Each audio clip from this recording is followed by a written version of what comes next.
Depression എന്ന് പറയുന്ന രോഗമാണോ അതോ നമ്മുടെ അവസ്ഥയാണോ? എന്താണ്? ഡിപ്രഷനെ കുറിച്ച് എല്ലാവരും പറയാറുണ്ട്, ഞാൻ വളരെ ഡിപ്രസ്ഡ് ആണ്, അല്ലെങ്കിൽ എനിക്ക് ഡിപ്രഷനുണ്ട്, ഞാൻ അതിന് മെഡിസിൻ എടുത്തു, അല്ലെങ്കിൽ ഞാനൊരു സൈക്കോളജിസ്റ്റിനെ കണ്ടു, സൈക്യാട്രി കണ്ടു. അപ്പോൾ എന്തൊക്കെയാണ് ഈ സമൂഹത്തിന് ഇപ്പോൾ സംഭവിച്ചുകൊണ്ടിരിക്കുന്നത്? ഏതൊക്കെ തരത്തിലാണ് ഡിപ്രഷൻ? നമുക്ക് സംസാരിക്കാം. നമ്മളോടൊപ്പം ഉള്ളത് Anilkumar PC, mind tuner and life coach. Welcome to the show. Thank you. എനിക്ക് ഇന്ന് ചോദിക്കാനുള്ളത് ബേൺ ഔട്ട് ഡിപ്രഷൻ സൈക്കിളിനെ കുറിച്ചാണ്. എന്തായിരിക്കും ഈ burn out depression cycle? Depression കുറേ ടൈപ്പ് ഉണ്ട്. ഞാൻ കഴിഞ്ഞ തവണ നമ്മൾ സംസാരിച്ചപ്പോൾ പറഞ്ഞു ഡിപ്രഷന്റെ വേരുകൾ പലതരത്തിലാണ്. ഇനി ഒരു കാര്യം കൂടെ പറയാനുണ്ട്. ഡിപ്രഷനെ നോക്കിക്കാണുന്നത് സൈക്യാട്രി ഡിപ്രഷനെ നോക്കിക്കാണുന്ന ഒരു രീതിയുണ്ട്, സൈക്കോളജി ഡിപ്രഷനെ നോക്കിക്കാണുന്ന ഒരു രീതിയുണ്ട്. ഇപ്പോൾ ലൈഫ് കോച്ചിങ്ങിൽ നമ്മൾ ഡിപ്രഷനെ നോക്കിക്കാണുന്ന ഒരു രീതിയുണ്ട്, ന്യൂറോ സയൻസ് ഡിപ്രഷനെ നോക്കിക്കാണുന്ന ഒരു രീതിയുണ്ട്. ഇതിലും ഈ വ്യൂ പോയിന്റുകളിലും വ്യത്യാസങ്ങൾ വരാം കേട്ടോ. എല്ലാം തമ്മിലൊരു കണക്ഷൻ ഉണ്ടെങ്കിലും വ്യത്യാസങ്ങൾ വരാം. നമ്മൾ ഇവിടെ ബേൺ ഔട്ട് ഡിപ്രഷൻ സൈക്കിൾ എന്ന് പറയുമ്പോൾ അത് ഡിപ്രഷൻ ഉണ്ടാകുന്നതിൻ്റെ ഒരു കാരണമാണാവുന്നത്. ബേൺ ഔട്ട് ഡിപ്രഷനിലേക്ക് നയിക്കും. അതിനൊരു സൈക്കിളുണ്ട്. അതിന് തന്നെ ആദ്യം നമുക്ക് പറയാനുണ്ട്, എന്തായിരിക്കും ഈ ബേൺ ഔട്ട് എന്ന വേർഡ്? ബേൺ ഔട്ട് എന്താണെന്ന് മനസ്സിലാക്കിയാലേ നമുക്ക് ബേൺ ഔട്ട് ഡിപ്രഷൻ സൈക്കിൾ മനസ്സിലാവുള്ളൂ. ബേൺ ഔട്ട് ശരിക്കും ഈ വാക്ക് ഫിസിക്കലായിട്ട് മനസ്സിലാക്കുക, അപ്പോൾ നമുക്ക് മെന്റൽ വേർഡിലേക്ക് കണക്ട് ചെയ്യാൻ എളുപ്പമായിരിക്കും. നമ്മൾ ഈ ഇലക്ട്രിസിറ്റി പാസ് ചെയ്യുന്ന വയറിങ്ങളുണ്ടല്ലോ, നമ്മുടെ വീട്ടിലേക്ക് വയറിംഗ് ഉണ്ടല്ലോ, ഇതിന് ഓരോ വയറിങ്ങുകൾക്ക് ഒരു ഗേജ് ഉണ്ട്, അതിൻ്റെ ഒരു കനം എങ്ങനെ പറയാൻ വേണമെങ്കിൽ. അതിൽ നല്ല കനം കൂടിയ വയറുകളുടെ ഉള്ളിലൂടെ മാത്രമേ ഹെവി ഇലക്ട്രിസിറ്റി പാസ് ചെയ്യിപ്പിക്കാൻ പാടുള്ളൂ. അത് തിന്ന വയറുകളിലൂടെയൊക്കെ ഹെവി ഇലക്ട്രിസിറ്റി പോയാൽ അത് ബേൺ ഔട്ട് ആവും, കത്തിപ്പോവാന്ന് പറയുന്നത്. വയർ കത്തിപ്പോയി പറയില്ലേ, ഈ സംഭവം നമ്മുടെ ഈ എക്സ്റ്റൻഷൻ ബോക്സുകളൊക്കെ കത്തിപ്പോകുന്ന കണ്ടിട്ടില്ലേ, ഹെവി ആയിട്ട് ഉപയോഗിച്ച് കഴിഞ്ഞാൽ. അതായത് അതിലൂടെ പാസ് ചെയ്യാവുന്നതിനേക്കാൾ കൂടുതൽ ഒരു വോൾട്ടേജ്, ഒരു ഇന്റൻസിറ്റി പാസ് ചെയ്യുമ്പോൾ അത് കത്തിപ്പോകുന്നതാണ്. ഇതിനെ ബേൺ ഔട്ട് എന്ന് വിളിക്കുന്നത്. നമ്മുടെ ഈ ബോഡി, നമ്മുടെ ബ്രെയിൻ, നമ്മുടെ നെർവസ് സിസ്റ്റം കംപ്ലീറ്റ് ഇതുപോലൊരു വയറിംഗ് ആണ്. ഈ ബോഡി നമ്മൾ ഇതിൻ്റെ ഈ നെർവസ് സിസ്റ്റത്തിൻ്റെ ഒരു ഫോട്ടോ ഒക്കെ, ഇമാജിനറി ഫോട്ടോസ് കിട്ടും, ഒന്ന് കണ്ടു നോക്കിയാൽ മനസ്സിലാവും. കംപ്ലീറ്റ് വയറിങ്ങുകളാണ്. അപ്പോൾ ബേൺ ഔട്ട് എന്ന് പറഞ്ഞാൽ അതിൻ്റെ അർത്ഥം എത്രയാണ്? നിങ്ങളുടെ നെർവസ് സിസ്റ്റത്തിൻ്റെ കപ്പാസിറ്റിയേക്കാൾ കൂടുതൽ നിങ്ങൾ ഒരു ലോഡ് എടുക്കുവാൻ നിർബന്ധിതമായാൽ ബേൺ ഔട്ട് ഉണ്ടാവും. ഇത് വളരെ ശ്രദ്ധിക്കേണ്ട വാക്കാണ്, ഓവർലോഡ്. വളരെ ശ്രദ്ധിക്കേണ്ട കാര്യമാണ്. നിങ്ങൾ കോൺഷ്യസ്ലി ഇഷ്ടപ്പെട്ടുകൊണ്ട് ഒരു ഓവർലോഡ് എടുത്താൽ കുഴപ്പം വരില്ല, നിങ്ങളുടെ ഇഷ്ടം. ഇപ്പൊ എനിക്ക് ഈ ഒരു ചുമട് എടുക്കുന്ന കാര്യം തന്നെ എടുത്തോളൂ. എനിക്ക് 25 കിലോയുടെ ഒരു സാധനം പൊക്കാൻ കഴിവുണ്ട്. അപ്പോൾ നിങ്ങളോട് ഞാൻ പറയണില്ല ഇത് 30 കിലോ ഉണ്ട്, അത് സാരമില്ല ഞാൻ എടുത്തോളാം എന്ന് പറയുകയാണെങ്കിൽ അത് നിങ്ങൾക്ക് ഓവർലോഡ് ഫീൽ ചെയ്യില്ല. കാരണം അവിടെ യുവർ വില്ലിങ്നെസ് ഉണ്ട്. ബട്ട് ശ്രദ്ധിക്കുക, നിങ്ങളുടെ നെർവസ് സിസ്റ്റം കപ്പാസിറ്റിയേക്കാൾ കൂടുതൽ പുഷ് ചെയ്യുവാൻ നിർബന്ധിതമാകുന്ന സന്ദർഭം, ഗതികേടുണ്ട്, ജീവിതത്തിലെ സിറ്റുവേഷൻ ഉണ്ട്, നിങ്ങളുടെ കരിയറിൻ്റെ നേച്ചറും ഉണ്ട്. ഓക്കെ, നിങ്ങളവിടെ ഓവർലോഡ് എടുക്കുവാൻ നിർബന്ധിതമായാൽ ബേൺ ഔട്ട് ഉണ്ടാവും. അവിടെ നമ്മുടെ നെർവസ് സിസ്റ്റം ഓവർലോഡ് ആവുന്നു, നെർവസ് സിസ്റ്റം അവിടെ ബേൺ ഔട്ട് ആവുന്നു. ഇത് ശരിക്കും നമ്മുടെ വയറ് കത്തിപ്പോകുന്ന പോലത്തെ ഒരു പ്രതിഭാസം തന്നെയാണത്. അത് ഇപ്പൊ എല്ലാവരും അങ്ങനെയല്ലേ സർ ചെയ്യുന്നത്?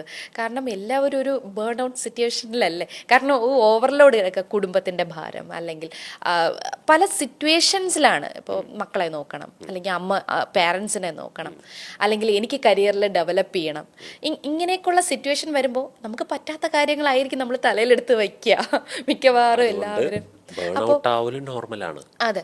അപ്പോൾ എങ്ങനെയാണ് ആ ഒരു, അതായത് നമുക്ക് എടുക്കാൻ പറ്റാത്ത ഭാരങ്ങളല്ലാതെ നമുക്ക് എങ്ങനെ ലൈഫിനെ ഒരു നോർമൽ രീതിയിലേക്ക് കൊണ്ടുപോകാം? രണ്ട് രീതിയേ ഉള്ളൂ ഇതിന്. ഈ ലൈഫിന്റെ നോർമൽ രീതിയൊക്കെ അവിടെ ഇരിക്കട്ടെ, നമുക്ക് രണ്ട് കാര്യമേ ചെയ്യാനുള്ളൂ ഇതിൽ. അത് ആദ്യം മനസ്സിലാക്കുക. ഒന്നുകിൽ നമ്മളെ കൊണ്ട് കുറച്ചുകൂടെ കൂടുതൽ ലോഡ് എടുക്കാൻ പറ്റുന്ന രീതിയിലേക്ക് നമ്മുടെ കപ്പാസിറ്റിയെ നമ്മൾ കൂട്ടി കൊണ്ടുവരാൻ പറ്റും. നമ്മൾ പെട്ടെന്ന് പോയി വലിയ ലോഡ് എടുക്കാൻ പാടില്ല. 20 കിലോ വെയിറ്റ് മാത്രം പൊക്കുവാൻ സാധ്യതയുള്ള ഒരു മനുഷ്യനെ കൊണ്ട് 200 കിലോ വെയിറ്റ് ഇന്ന് എടുപ്പിക്കണം എന്ന് വിചാരിച്ചാൽ നടക്കില്ല.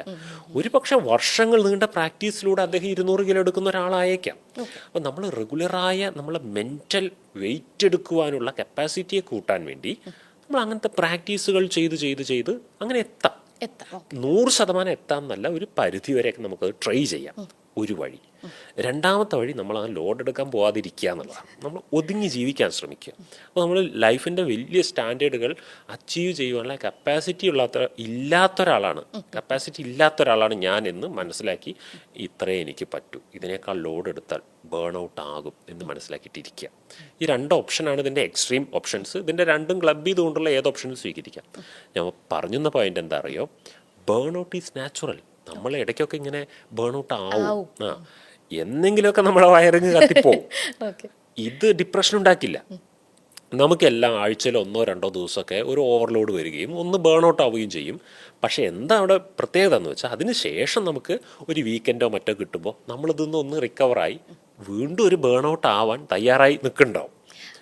നമുക്ക് ഫ്യൂസ് കെട്ടാനുള്ള സമയം കിട്ടുന്നുണ്ട്. അതാണ്.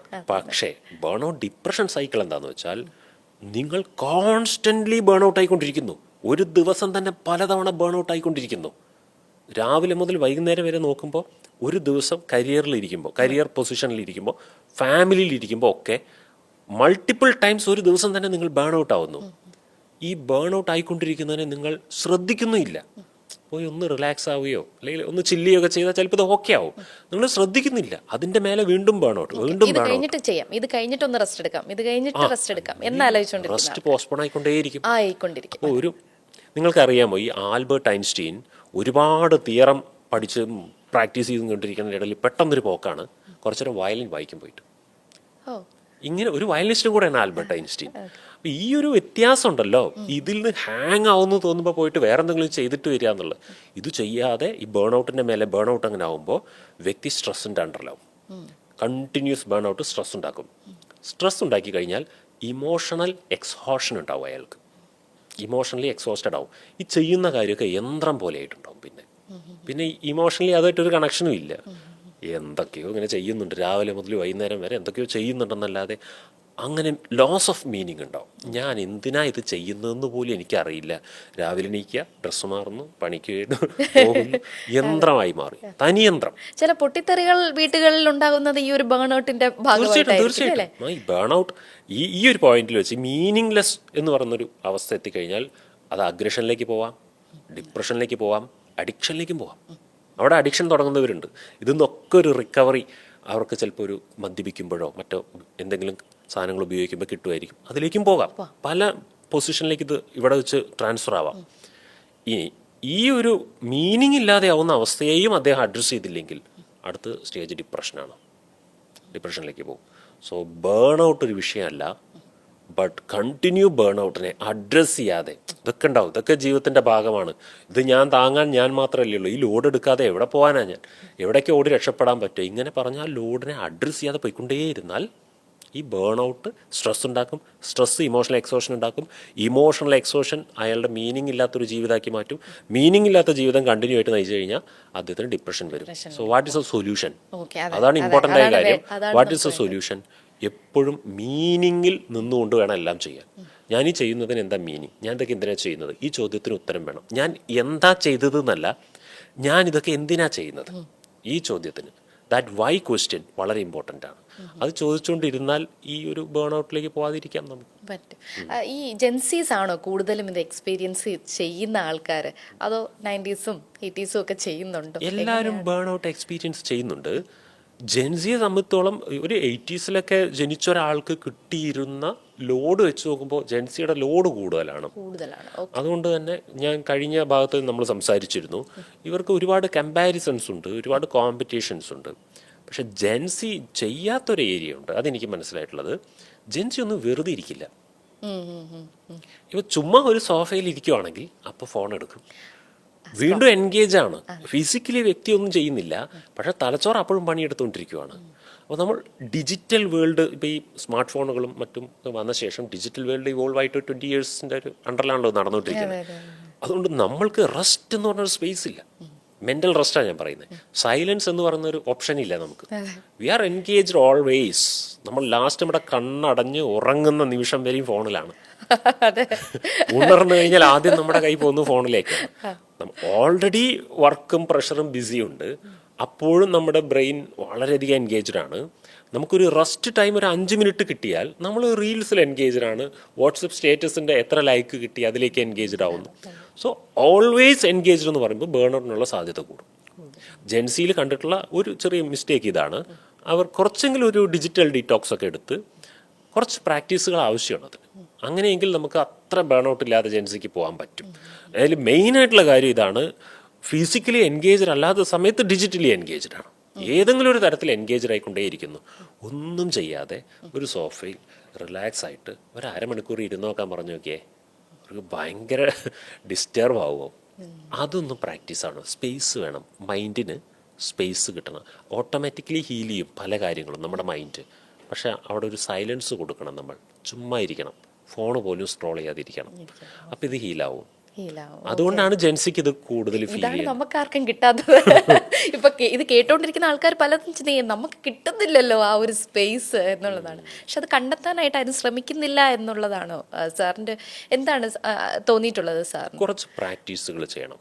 എന്താണ് ഇവിടെ ഞാൻ ചെയ്യേണ്ടത് എന്ന് ഞാൻ ഇങ്ങനെയുള്ള പ്രാക്ടീസുകൾ പൊതുവെ കൊടുക്കാറുണ്ട്. നല്ല റിസൾട്ട് കാണാറുണ്ട് ആളുകളിൽ. ഫസ്റ്റ് നമുക്ക് ഡിജിറ്റൽ ഏരിയയിൽ നിന്ന് തന്നെ തുടങ്ങാം. രാവിലെ എഴുന്നേറ്റാൽ ഉടനെ നമ്മുടെ കൈ പോകേണ്ടത് ഫോണിലേക്ക് ആയിരിക്കരുത്. ഒന്നാമത്തെ കാര്യം. അലാറം വെച്ച് ഉണരുവാണെങ്കിൽ അലാറം ഓഫ് ചെയ്ത് ഫോൺ അവിടെ വെക്കുക. ബെഡിൽ നിന്ന് എഴുന്നേറ്റ് നേരെ റിയൽ ലൈഫിലെ എന്തെങ്കിലും എക്സ്പീരിയൻസ് ചെയ്യാൻ പോവുക. ഡിജിറ്റൽ കൺസ്യൂമിങ് ചെയ്യാതിരിക്കുക. നേരെ നിങ്ങൾ പുറത്തിറങ്ങുക, സൺലൈറ്റൊക്കെ ഉള്ളൊരു പുറത്തേക്കൊന്ന് ഇറങ്ങുക. കുറച്ച് ചെടികൾ, കിളികളുടെ സൗണ്ടുകൾ, ഇങ്ങനെയുള്ള റിയൽ വേൾഡിലെ കാര്യങ്ങൾ എക്സ്പീരിയൻസ് ചെയ്യാൻ പോവുക. ആദ്യത്തെ ഒരു 30 മിനിറ്റിൻ്റെ കാര്യമാണ് ഞാൻ പറയുന്നത്. ഇത് നിങ്ങളിൽ ഒരുപാട് ചേഞ്ച് ഉണ്ടാക്കും. ഏതാൾ പ്രാക്ടീസ് ചെയ്യുന്ന ആൾക്ക് ചേഞ്ച് ഉണ്ടാവും.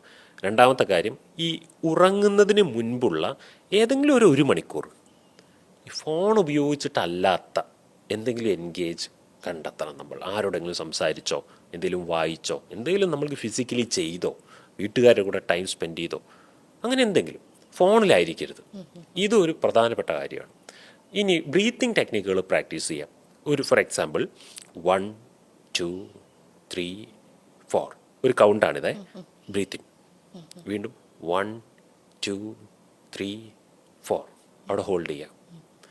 പിന്നെ 1 2 3 4 5 6 പുറത്തേക്ക് വിടുക.